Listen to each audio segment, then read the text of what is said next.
Before we begin, please imagine the bell notification is on and you're subscribed to Huna Stories.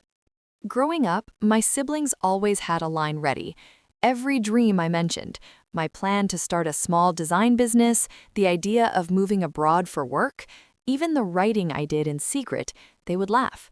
Not in a teasing, joking way, but the kind of laughter that makes a person doubt the sound of their own voice. Yeah, right, my oldest brother would say.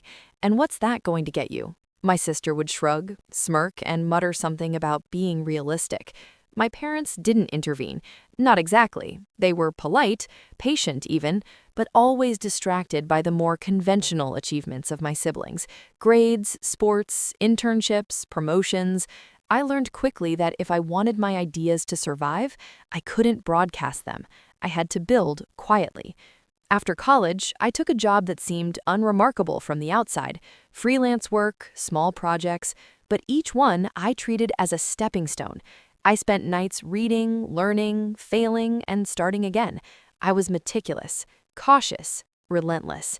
And while my siblings celebrated raises or promotions that barely mattered to me, I was planting the seeds of something real, something I would own entirely. Years passed, their teasing became background noise. I didn't need acknowledgement to continue. The moments when I felt the most alive were those hours alone in my studio, sketching, coding, planning, negotiating contracts. Everything grew slowly, carefully, silently. Then came the family reunion. The air smelled of roasted turkey, cinnamon, and the faint bitterness of competitive small talk. My siblings were there, as expected. Daniel, loud and smug about his latest promotion. Clara, chattering about her boutique marketing firm. Everyone subtly sizing each other up. I moved through the room calmly, greeting relatives, smiling politely. No one had an inkling of what I carried with me.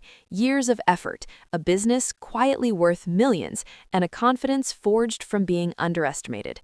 The moment arrived when my cousin, flippantly commenting on the fancy new gadgets I carried, accidentally glanced at an email notification I hadn't cleared.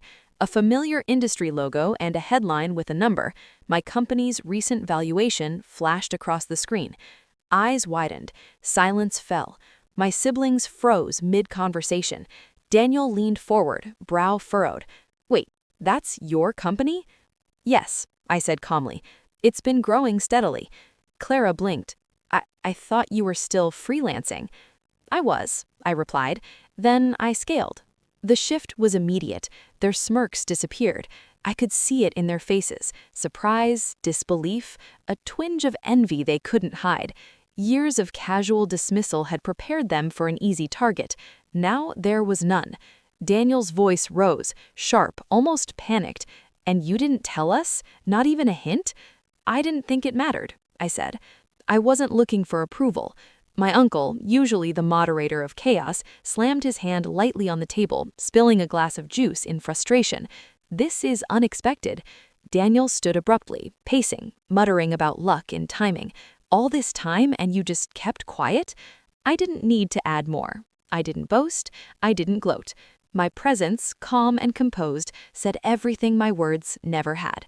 My mother, who had always stayed politely on the sidelines during these power plays, finally spoke. "You worked hard. You didn't need to announce it. Let's respect that." Her words, simple and firm, shifted the atmosphere.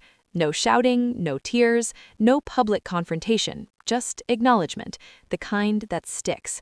The siblings didn't apologize, they didn't celebrate me, but the hierarchy had changed, quietly, undeniably. Their laughter no longer landed with ease.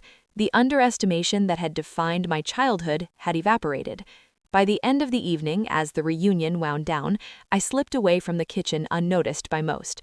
Alone, I felt a strange mix of satisfaction and melancholy. Years of solitude and effort had led to this moment, but nothing was dramatically different. The world hadn't changed. It had only adjusted slightly to recognize what it had ignored for so long.